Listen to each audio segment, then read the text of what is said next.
Mr. Robinson, your screen characterization is so often that of the hard, tough guy, and I've often wondered why an actor of your caliber would settle for such a characterization, because it's so different from your own personality.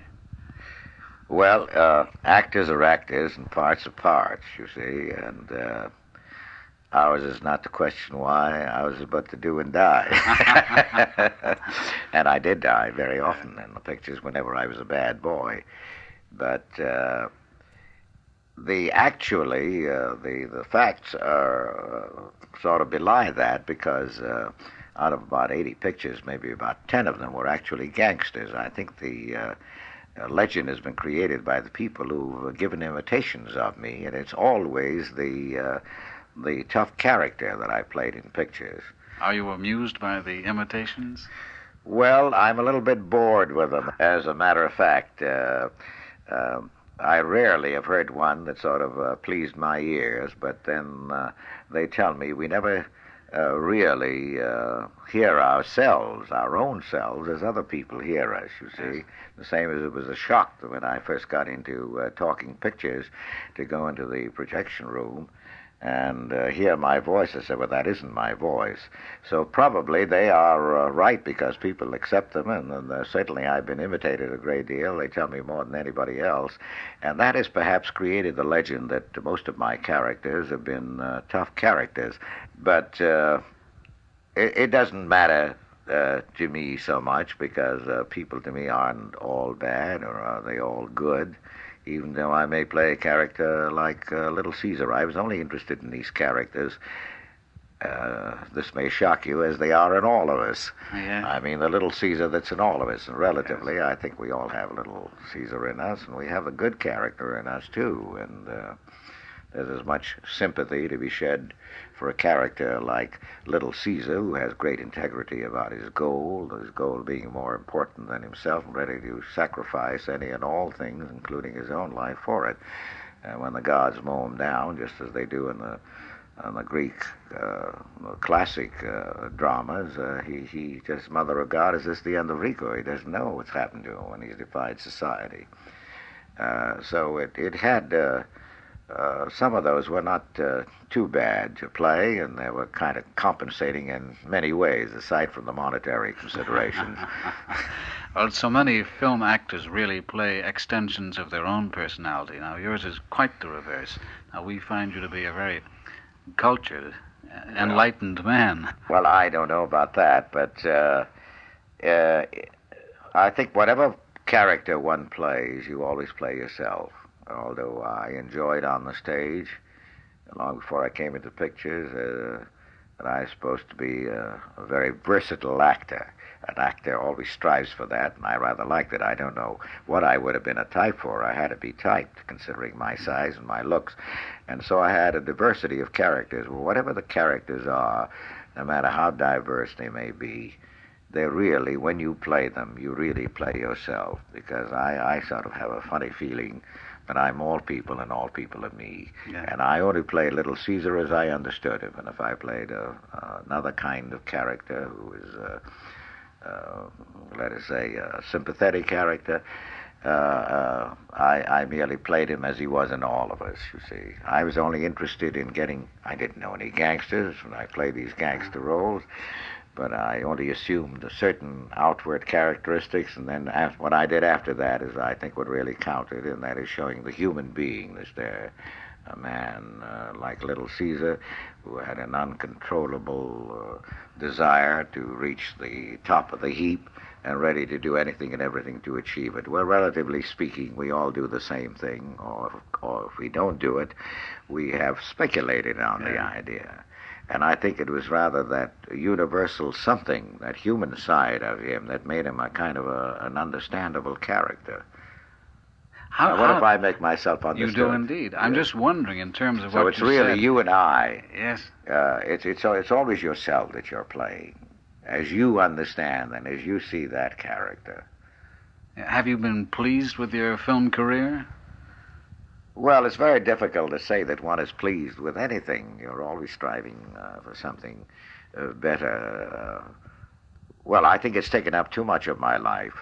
Now that you've asked me that, for about 16, 17 years, I was on the stage before I came out here in pictures, and I was on Broadway, where I did 40 plays, new plays that were just being born. And then when I came into pictures in 1929-30, kind of a lucrative business out here, and allowed me a great deal of leisure time to indulge my own curiosities between pictures, to go all over the world. So I was kind of weaned away from the theater, and as the years went on, and my being out here in Hollywood, I was more and more afraid to go back to the stage. But I should like to have done so many more things in the theater than I have done, and I should like to have interchanged my activities between the theater and pictures. But unfortunately, in the United States, it was pretty difficult for an actor to do that. We're 3,000 miles away from Broadway, and the picture business in the United States, Hollywood, you know, is the center of motion pictures, and it kind of dwarfed the theater. And so it was rather difficult to go back. You see an actor in London or in Paris, the theater and the pictures are concentrated right there, and so they sort of interchange their activities between the two. And besides, the pictures both that were made in England and in France or in any other part of the world were not as important as the pictures that were made out here over the years. Yeah. Because we were the market for the world. Here was the place where we were manufacturing entertainment, you see, for the world. I'm thinking that... And creating sometime entertainment. Your lucrative film career, as you refer to it, has enabled you to be one of Hollywood's leading art collectors. You have a magnificent collection of paintings in your home here. Well, yes, to be custodian for the time being, you see, that's all. You don't really... you never own a painting. You never really own pictures, they own you. Yes, I must say that when I appeared on the stage and doing Sheridan and Shaw and Shakespeare, I could only look at paintings, but then they put me through a succession of sizzling electric chairs and all kinds of things. They began to appear on my walls. So there's been some compensation there, great compensation for that matter.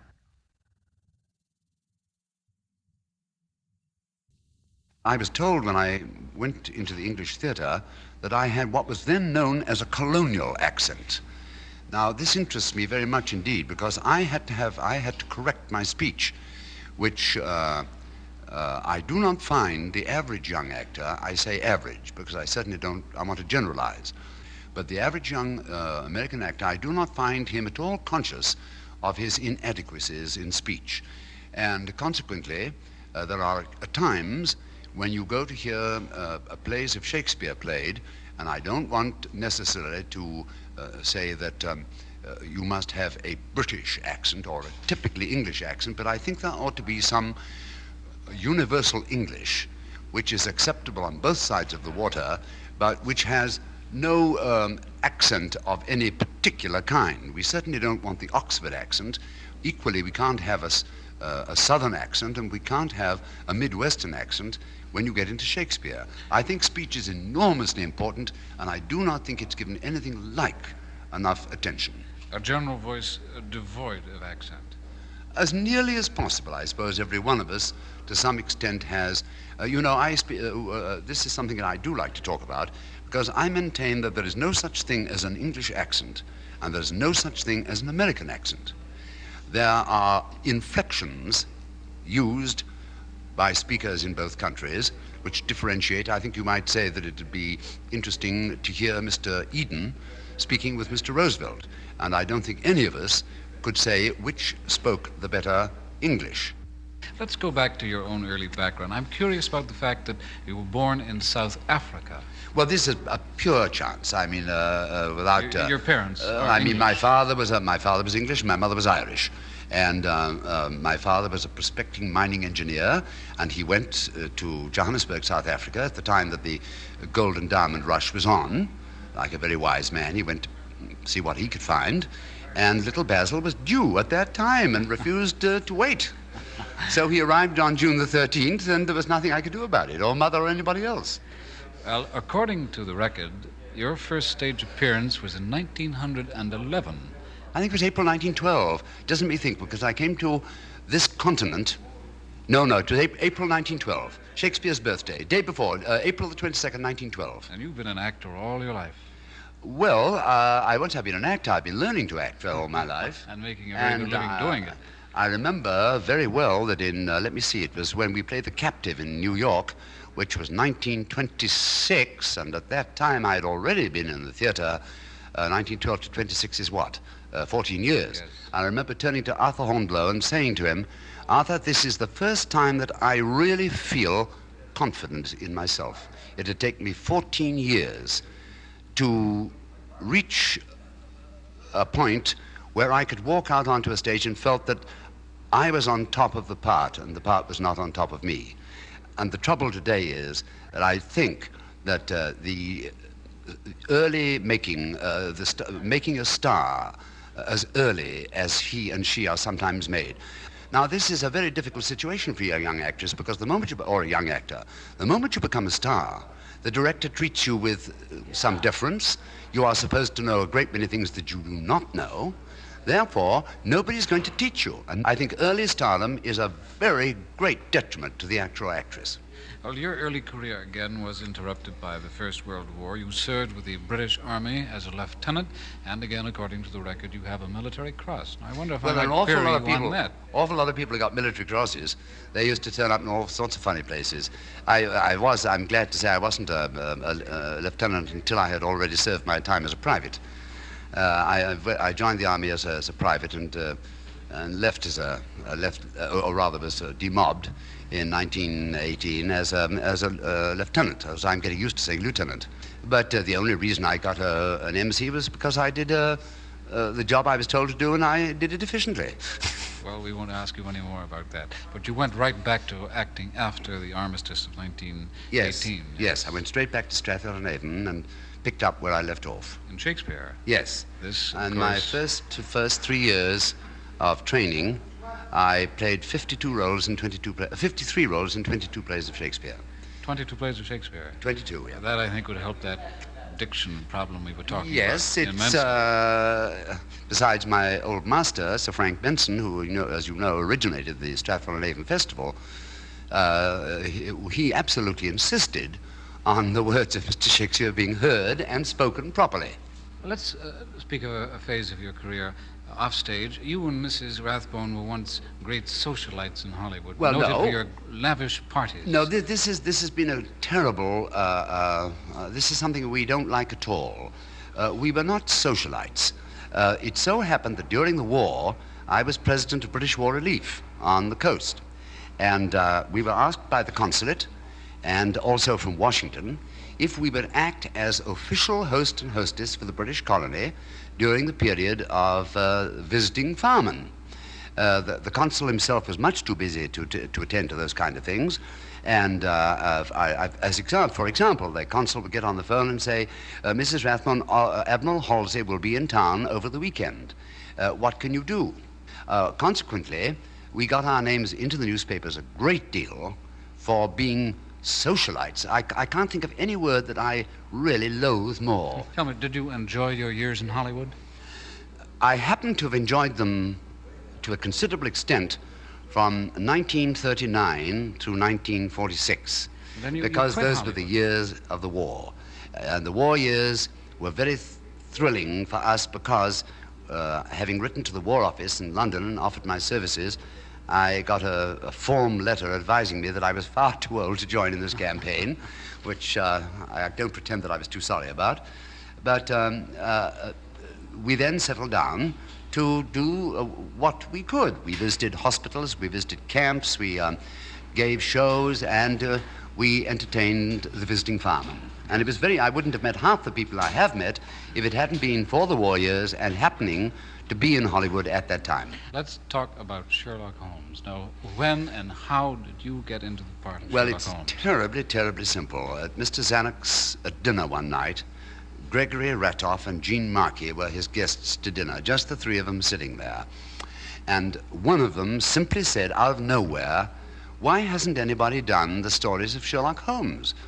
And one or the other said, "Yes, why not?" And Zanuck said, "Let's do them."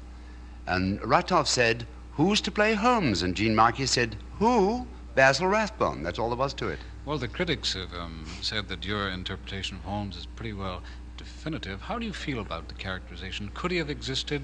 Is he a credible man? Oh, I think he's an extremely credible man. I personally do not feel that Conan Doyle's stories have lived because they are the best mystery stories. I don't think they are. But I think what makes the stories live are the wonderful characterizations that Sir Arthur drew. Holmes is a much more important man than just a detective, than just the analyzer of crimes. He was a very remarkable man. Dr. Watson was one of the most lovable characters of all time, and Moriarty was one of the most shrewd and vicious villains that was ever written. But these are people that you, I think, personally, perhaps that was part of the success of our little venture in these Sherlock Holmes stories, was that we all loved the people that we played. I've said to my wife once, you know, the one thing I should dread more than anything in the world would be to find myself at a dinner party seated next to Sherlock Holmes, because he'd frighten the daylights out of me.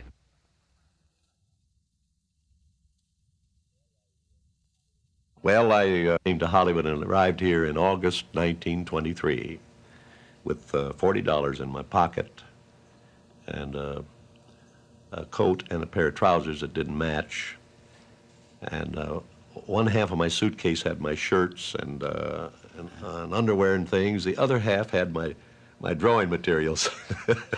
It was a cardboard suitcase at that. We don't think of you in terms of the silent picture era. What did you do when you finally got out here? Well, I tried to get a job doing anything I could in the studio so I could learn. I was a little discouraged with the cartoon at that time. I felt at that time that I was getting into it too late. In other words, I thought the cartoon business was established in such a way that there's no chance to break into it. So I tried to get a job in Hollywood, working in the picture business so I could learn it. I would have liked to have been a director or any part of that. And there was nothing open, so before I knew it, I had my drawing board out and I started back at the cartoon. And I was able to secure a contract for 12 of these short films. And I did all the drawing myself. I had no help at all. I was all alone, but I made the first 6 practically alone. Then at that time, I was able to get some of the boys that had been with me in Kansas City to come out. So from the 7th on, I had some help. And I got by the first year, and they were fairly successful, and that led to other things. And with some of the boys I'd worked with in Kansas City, augmenting the setup, I was able to eventually build an organization, and it reached a point that I had so many, working with me, and so much time and attention demanded that I had to drop the drawing end of it myself. But I've never regretted it because drawing was always a means to an end with me.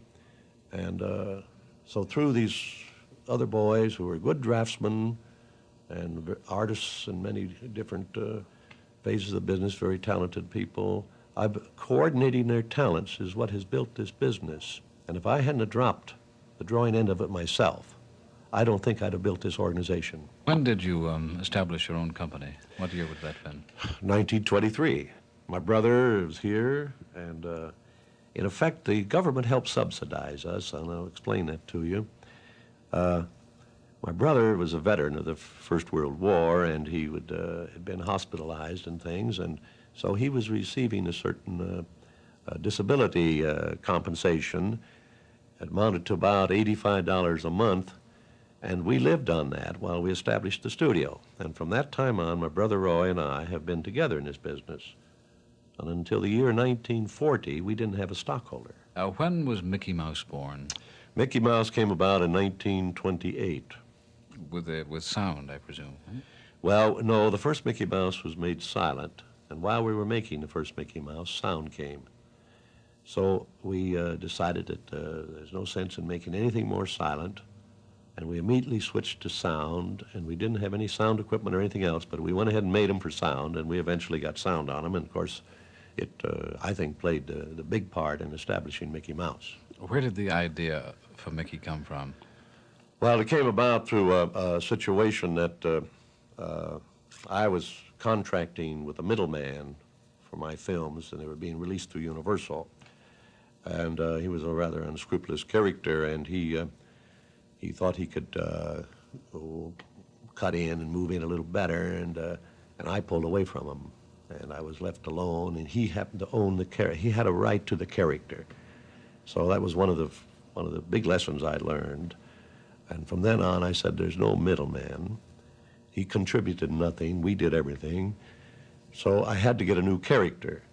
And I'd been doing a rabbit. It was called Oswald the Rabbit. I did and started for him. So I had to have a new character. And I was coming back after this meeting in New York, and Mrs. Disney was with me. It was on the train in those days, you know, and there's 3 days, over 3 days from New York. And I said, we got to get a new character. And I'd always, I'd fool around a lot with little mice. And they were always cute characters, and they hadn't been overdone in the picture field. They'd been used but never featured. So I decided it would be with a mouse, because at that time I didn't have Mickey as a more or less a normal scale human being. I had him as a scaled mouse with overscaled props.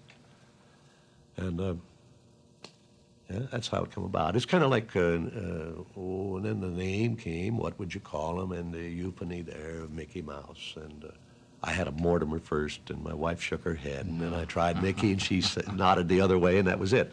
Is it true that you did the voice for Mickey yourself in the early days? Oh, yeah, I still do it. I was going to ask you if you could, and you still can. Well, it's just the falsetto, and we were fooling around and trying to get a voice for a mouse, and nobody knew what a mouse would sound like, so I said, well, it's kind of like this. And the guy said, well, why don't you do it? And I knew I'd always be on the payroll, so I did it. When was Donald Duck born? Well, Donald came about 4 or 5 years after Mickey Mouse, and I heard the voice on the radio. It was almost an amateur program, and this boy was imitating animals and things and birds, and he had this little gag that he ended his act with about the little duck. He had a girl duck. A girl duck. Reciting Mary Had a Little Lamb. And it was that odd voice, and I immediately got in touch with the radio station. They didn't even know who he was. He'd gone. I've traced him down and found he was working for a dairy, and he was doing little lectures in the schools on bird life, wearing the uniform of this dairy, advertising the milk. It was an indirect way of getting their advertising. And he'd move to his classrooms and tell them about the birds and how the meadowlark would sound and all of that. So it was he wasn't making much money, and I said, well, I can pay you a little more than they're paying if you want to come over here, and we'll find out what we can do with that voice. So he was here on the payroll for about a year before the thing that kept throwing me all the time was a girl duck. And finally, I said, well, it don't have to be a girl. It can be a boy duck, you know? Mm. So we ended up with Donald. What about all the other characters like Pluto and... did you think of these yourself, or is it sort of a joint... Well, they evolved. Now, Pluto, we were doing a short with Mickey Mouse. I think it's called The Chain Gang, where he escaped from prison, and they sent the hounds after him. And one of these hounds, we were fooling around with this hound that was on the trail, this runaway mouse. And out of that came this funny hound character. And from there on, we said, well, we can use him. And before we knew it, we had him in as Mickey's pal, and we had changed him a little bit from the hound, but that's how it started. All of them will spring out of something. Now, the Donald Duck came from this voice. Then we tried to find a character. Then I had a little subject coming where I used a duck, and it was Donald. And from there on, he blossomed out. And the family grew. Yeah. Where are they all now? Oh, they're very active right now. We do an awful lot with them in television, and we do a certain number of short features to accompany our longer features. Mickey is still working on. Oh, yes. We're very happy to know that. He's 30 years old now. That's a pretty old mouse, isn't it? Well, I mean, he's I think through the years, he's a better constructed mouse than he ever was. I think he's improved with age. He's improved with age, yeah.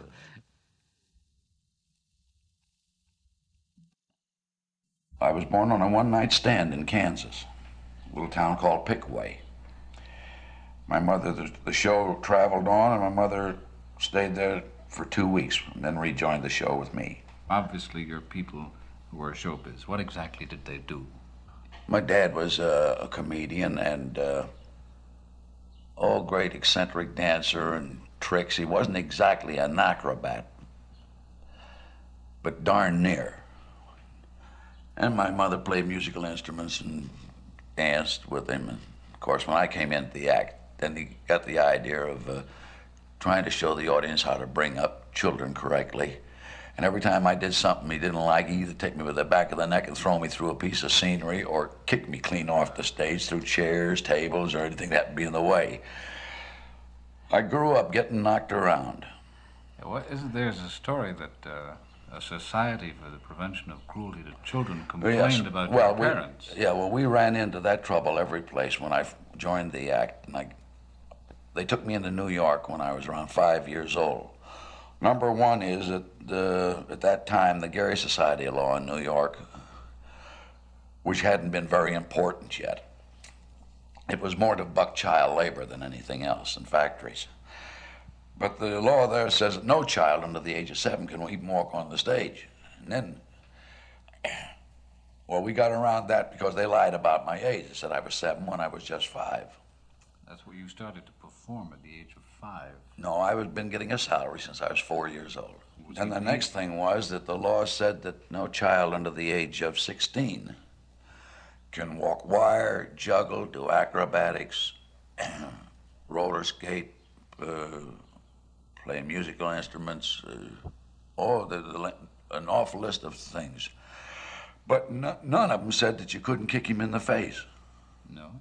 And for that technicality, we were permitted to work, but we did get stopped often. This was with the heyday of vaudeville, American vaudeville. Your heyday of vaudeville started around the turn of the century, around 1900.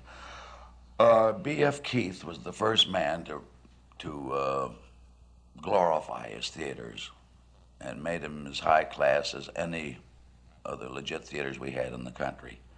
The theater he built in Boston first cost him $1 million to build, and when you go back 60 years, $1 million was an awful lot of money. A lot. And one in Philadelphia he built was almost as expensive. And he took vaudeville and raised it from the 10, 20, and 30-cent class up to the $1.50 class, and really added class to vaudeville. Well, I saw that. Was it fun in those days? Yes. Your high-class vaudeville theaters did the best business of any type of theaters in the country. And I knew all the great acts and a lot of great people. I've worked with, you can imagine, now that it sounds like ancient history. I've even worked with Lillian Russell. Was she really beautiful? Most gorgeous woman I ever saw in my life. But you would also travel in vaudeville all over the United States. That's Canada, right. too. That's right. Now, that must have been a pretty hard way to make a living. Well, no, the traveling part didn't bother us. We were used to hotels and trains and boats. And we had a summer home. We didn't work in the summer. Our summer home was in Muskegon, Michigan. There's a whole actors' colony there. You get to spend 3 months a year there. And we used to look forward to so many towns, too. See, for instance, we had a German boarding house in New York that was a home to us because you'd be in New York more often than any place else. And even when we laid off a week or something like that, we'd generally get on a train, go to New York, spend that week. Now, wasn't 1915 the year that you started your career in pictures? No, 17. How did that come about? Well, we had trouble with the United Booking Office. My father did. And there was a strike coming up, an actor's strike, which didn't happen often, but this was one of the first attempts. And I sent them folks home, and I went to New York alone and went up to our representative and said, I want to work alone, put Pa and Ma in the home, Muskegon. He says, all right, took me over to the Schubert's office, and the Schubert signed me immediately to go into the passing show in 1917, the Winter Garden. And while I was leaving that office, walking down the street, I ran into an old vaudeville performer who was with Fatty Arbuckle of the Keystone Force. And Arbuckle's contract with Senate was up, and he had just signed with Joe Skank, an independent producer. At that time, he was making pictures with his wife, Norma Talmadge, and her sister, Constance Talmadge. And he signed Arbuckle. Arbuckle says, have you ever been in a motion picture? And I says, no, I've never even been in a studio. He'd seen me work on the stage. He says, well, come on down to to our studio on the Norma Talmadge studio over on 48th Street, and do a bit with me and see how you like it. Says, when are you shooting? Says, tomorrow morning to start. Says, all right, I'll be there. So I'm waiting for rehearsals to start in the Winter Garden. I get down and I did that picture, and I was fascinated by everything there was about motion pictures. The first thing I did was get in the cutting room, see how they put the scenes together, projecting room and tear a camera to pieces and everything else. With you was love at first sight with pictures. Yes, and digging up material. I was a veteran. I didn't know it at the time, but I turned out to be Arbuckle's whole writing staff for gags. Not only that, but your background on the stage prior to that had been visual comedy. That's right, all visual. Which adapted itself very well to pictures. That's right. Slapstick. So I only, instead of doing the one bit in the picture, I stayed there and worked that whole week, went all the way through the picture, and went up to my representative and said, I don't want to go in the Winter Garden, I want to stay in pictures. What was your impression of Hollywood when you came out here for the first time to work? It was marvelous. Well, we actually worked harder, but didn't mind it. All hours of the day? Oh, you never knew. We decide to work all night, and we never had schedules, not outfits like ours. Number one, I owned my own studio. I owned all the equipment. The studio owned it all. So if we said, let's set up the camera, it didn't cost us a cent because the cameraman's under salary for the year. The cameras we owned, we're not paying rental on anything. And when I finally got into feature-length pictures in 22, all they wanted from me was 2 pictures a year. And that wasn't taking life easy. We'd have been really pressed if we'd have tried to turn out a 3rd picture a year. 2 was ideal, give you a spring and a fall release. Tell me, how did the business of the frozen face come about? The deadpan That came from the stage. As I grew up, I was the type of comedian, the minute I laughed at what I did, the audience didn't. So I just automatically learned to take everything serious. And by the time I was, something like 10 or 11 years old, working with a sober face was mechanical with me. Never even thought about it. So when I went into pictures, I was 21, and I got the reputation immediately called Frozen Face, Blank Pan, and things like that. We went in the projecting room and ran our first 2 pictures to see if I'd smiled. You made sure that you didn't? Well, hadn't paid any attention to it. We found out I hadn't. Just a natural way of working. Would you hope for anything more out of your career than what you've had? No, I had a very interesting career. In other words, I have no complaints.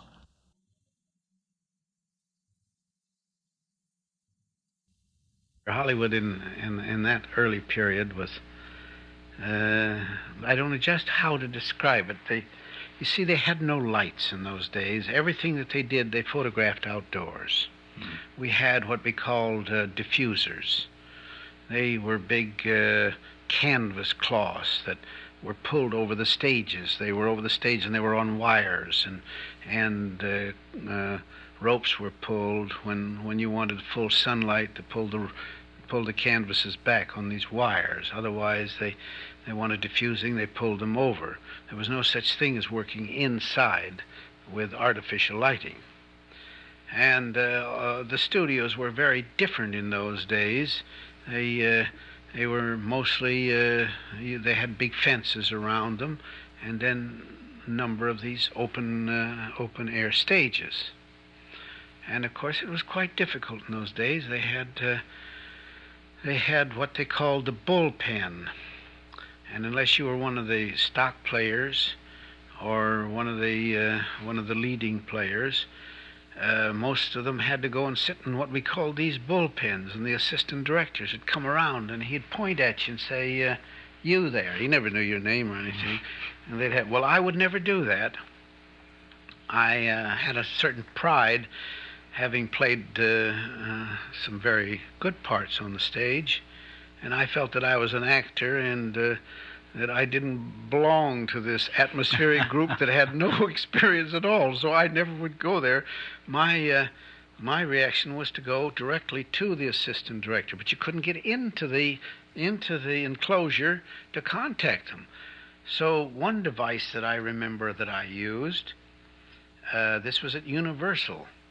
I noticed that anyone that had makeup on that came out and went back in was never challenged. They went right through. They saw makeup on them, so they thought. So I thought, well, there's the cue. So the next day I came with my little box of makeup, went around the corner and put makeup on, stuck it under my hand, my cap under my thing, and just walked right on through. Well, that was my method until I got acquainted with the old gateman. Then I didn't have to do that. Pretty soon I got my work directly from the from the different assistant directors, and naturally found out I had experience, so then I finally become one of the regulars. How do you regard yourself, as a comedian or a comic actor? Well, I don't know the differentiation there. A comedian or a comic actor? The comic actor deals with situations. Yes. Well, here, let me put it this way. I think that the pictures we made, especially, the last 15 years, a lot of people refer to them as slapstick pictures. Well, I think that's an erroneous naming, because while there is slapstick in them, maybe quite a bit, they're also made up of broad comedy. I'm talking about my own now. Light comedy, farce comedy, dramatic comedy. In fact, they run a complete gamut of different types, and we were fortunate enough to find a blend where we incorporated all those things. And if you will take any one of them that were made, say, in the last 15 years, you'll find that you'll find a lot of elements of slapstick in it. Still, you'll be amazed how sometimes little slapstick, if you want to really give slapstick its real terminology, you'll find that there's very little slapstick in it. You'll find that they'll run to broad comedy and light comedy. Not as much farce. A few of them, I wasn't as strong for farce, but you'll find some of them has got a farce trend to them. And then every once in a while, like Grandma's Boy, like The Freshman, like different ones like that, you'll find that they've got a lot of more or less drama or pathos to them. Chaplin, for instance, that was one of his great forts. He loved to put a great deal of pathos in his pictures, being the little downtrodden tramp. But it's an amazing thing. They used to run Chaplin's picture and mine together, a great deal. And it wasn't until you put the two pictures together that you realized how different our characters were. They were, when you'd see one run and then the other one, a lot of people used to try to compare us, but really the comparison was sort of odious for the simple reason that we were two entirely different styles. We were both comedians or comic actors. I don't know which way. I think I'd leave it up to your. I think we could drop under both terminologies. Mm-hmm. Just the same as the ingredients that we have in our pictures would drop into that same category. Well, Mr. Lloyd, you were one of the greats of Hollywood at the height of the silent picture era. And what was it like then? We hear legends of the great stars living in a grand manner with fabulous wealth and this kind of thing. Is it true? Well, yes. You see here, I say yes, more or less reservedly. when I first started in pictures, the motion picture star had a different type of glamour to him. In the early days, it was amazing. A lot of people didn't know whether you were real. They didn't know how pictures were made. You were a sort of an illusion almost. When people saw you, they almost stared because you were. And of course, remember that evolved itself into being really the great pastime for the masses. Now we have so many other things that had split the concentration, as it were. But at that time, a star in the motion pictures was a sort of a little different from what they regard today. Generally, they were a one-star system. You go back and you take Mary Pickford, Doug Fairbanks Sr., you could take Theda Bara, take William S. Hart, and you could go on. All of them were just one personality. And it was built around that one personality. Now you take a picture and you're liable to see anywhere from 2 to 5 or 6 big personalities all in the same picture. Well, you didn't have that. So consequently, the star became very prominent, a very dominant figure in pictures of that time. And a number of them, like Pickford, like Chaplin and Fairbanks and myself, we more or less produced our own pictures after we got to a certain point. Well, if we were producing successful pictures, they brought back very successful returns, and they did belong to us. And we liked we say Hollywood. Very few of them actually lived in Hollywood. That became the name of the area, but it really wasn't. Beverly Hills probably had more of them. You take Pickford and Chaplin and myself and Rudolph Valentino, another one as they went. All of us lived right out here in one thing.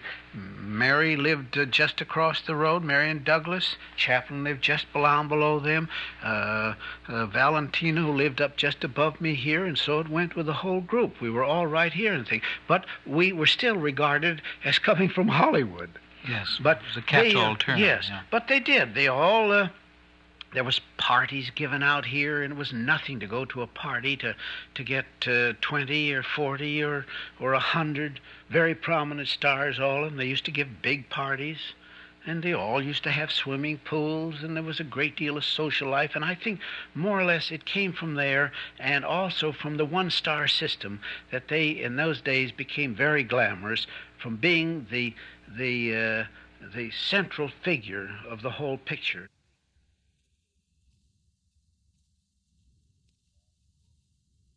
Oh, I was born in England, in Ulverston, Lancashire, and my family were a theatrical family, so I've been associated with the business since I was born, of course. This was what is called music hall over there, isn't it? Well, English vaudeville? My parents were in the dramatic business. I see. My dad wrote shows and produced shows and also had a circuit of theaters around the north of England. So I was born in Lancashire, but I was raised in several parts, in Durham, around the Tyneside, and finally up in Glasgow, Scotland. I received most of my education there. Were you a child performer? Well, I did start out very early. In fact, my dad wanted me to be in the front of the theater business. He'd been through a lot of hardships in his day. He had been with circuses and shows and what have you, so he felt it was a rough business for anybody, and he would prefer that I took the other side On of the it. managerial side. That's of right. This. Well, did you ever do that? No, only to the extent that I did odd jobs around the theater in Glasgow and other theaters, in the box office, taking care of the program, and chocolate receipts, and general utilities, if I'd say, learning the business. Well, how did you come to America? Well, that came later. I first started appearing on the stage in made appearance in some of the dramatic shows that appeared at the Metropole Theatre in Glasgow, and played little bits and parts of newsboy or something. It was just to break me in, as you might say. But my dad wasn't too favorable of me doing it. But anyway, it was in my blood, and I didn't have much education. It was my own fault. I had every chance, but I don't know, the spirit of the theater was in me, and education didn't mean it. You were educated in the School of Life, which is a lot Well, more it was more glamour. So anyway, I finally broke out as a boy comedian, which was quite popular those days. There were several boy comedians doing very well. So I started out in the music halls as a boy comedian. I wasn't too successful, however, because I'd had no experience and didn't have any material of any kind. In fact, I hadn't found myself anyway. I didn't know just what kind of a comic I was or anything else, but I was just happy to be in front of the footlights. So anyway, my dad finally got me a job in a pantomime, Christmas pantomime. It was The Sleeping Beauty. So from there, I tried a little bit of music halls again, and then I went into a dramatic show, played a comedy part in it, and that folded up. So I finally drifted into the Fred Carno Company. That was Carno's London Comedians. And with the same outfit was Charlie Chaplin and many of the Carno stars. You said Chaplin was one of the stars of that early period. Oh, yes. Oh, yes. Well, he wasn't with that particular company when I first joined. Oh, yes. But Carno had, several companies on the road. And Charlie would jump from one to another, as we all would be sent to different assignments. Well, finally, Chaplin joined our troupe, and after about a year, we were booked to come over to America. Mm-hmm. So that's how I happened to get over here. Do you recall the year? I was in 1910, and we were to open at the Percy Williams Theater called the Alhambra. Well, after that, we were supposed to go to Hammerstein's for 2 weeks. But after the first show at Percy Williams' house, the management of Hammerstein's canceled our appearance. Canceled it? Yeah. Why? The show was a flop. Oh, that's sad. Here you arrived in the New World in a flop. Yeah. Oh. Well, the trouble was we'd never seen the show. We weren't familiar with it. And we were supposed to rehearse the show coming over on the boat. Well, we had terrible storms. We took 12 days crossing. And being a cattle, both the quarters were very uncomfortable, of course. And everybody was ill, seasick. So no rehearsals were ever gotten to, you know, one of those things. So, of course, we arrived in Monday morning, and the scenery was all brand new. And we weren't familiar with the show at all. So, consequently, it was just a big mix-up when we got out there. So, Percy Williams was very pleased with the troupe. And we played 4 more theaters for him. Then we were deciding to go back to England. We'd even written home, said we'd be back home, you know, big success. Yeah. So anyway, during the playing of the Williams houses, Marcus Lowe was opening a brand new theater in New York called the $1 Million Theater. It was later called the National. What it is now, or even if it's still there, I don't know. Anyway, at that time, he had a little theater in Fall River. So he sent the troupe down there for 3 days. And if they made good, he was going to put us on the opening show of the new $1 Million Theater. Well, we didn't do the show that we came over with. We picked the one that we were familiar with. That was the Night in an English Music Hall. Mumming Birds, as we call it in England. And the show was a terrific hit, because we were all at home with it. We knew every bit of it, you see. So we played a week. They held us over.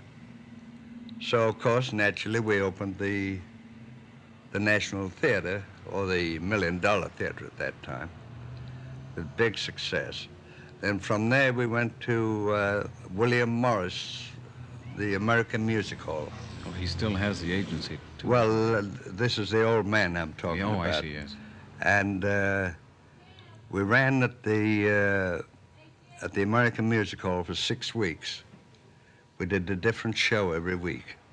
We had a repertoire of shows, and including the one that we flopped in. We'd all gotten together and really You got picked it it up out, and that shined it finally up. became a success. The first rule of showbiz, Yeah, never well, give in. That's right. So anyway, from there we went to the American Theater in Chicago for Mars. We played there 3 weeks. Then we came back to the Plaza on Fifth Avenue, New York, and we played there 3 weeks. Then we went to Philadelphia, and we opened the new Nixon Erdlinger Theater, and we played in Philadelphia for 12 weeks. And then we started out on the Sullivan and Considine circuit. That was the circuit that came to the coast. So it was during that trip that Max Sennett saw Chaplin. Yeah. So for a couple of years after that, they were negotiating. And finally on the last trip, I think it was 1913, they played the Carnot shows on the S&C time. I think they had 3 or 4 straight runs. Do you look back on those early days in America with affection? Were they fun? Oh, they were marvelous days. Wonderful audiences, and it was really delightful. What kind of a man was Oliver Hardy? Well, Babe wasn't serious. You know, he loved to play. He didn't hold much interest in the production of the picture. I never see him between pictures.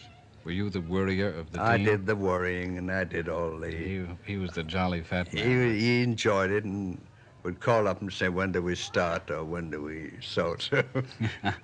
And yet there was the other way around on screen, because he was the one who did all the worrying for the team. Well, he had the wasn't domineering part Yes. in the pictures. And you were always sort of following him up. Yeah. That's right. But this we're always curious about with a comedy team. How do you get along when you work? It seems such an easy, amicable team, but was there any stress there? No, never at any time. I think our success in that situation was due to the fact that we never mixed socially. That's another curious thing. We only worked together in the picture. When you're and off after the the picture was over, I never saw him again if it was 3 weeks or a month. That's probably very good advice for young comedy teams. Well, there was never any jealousy between the team because of Babe's attitude that he left everything to me. He was very happy to know that he didn't have to be worried or have any responsibility at all. He wouldn't accept any responsibility. What are your activities today, Mr. Laurel? Well, I just correspondence is about all I can do. And the television, correspondence, friends dropping in, little card game now and then. Sort of a happy retirement. Well, I'm very happy and content. I've been very fortunate. You have a long and wonderful career to look back on. Yes, a lot of happy memories.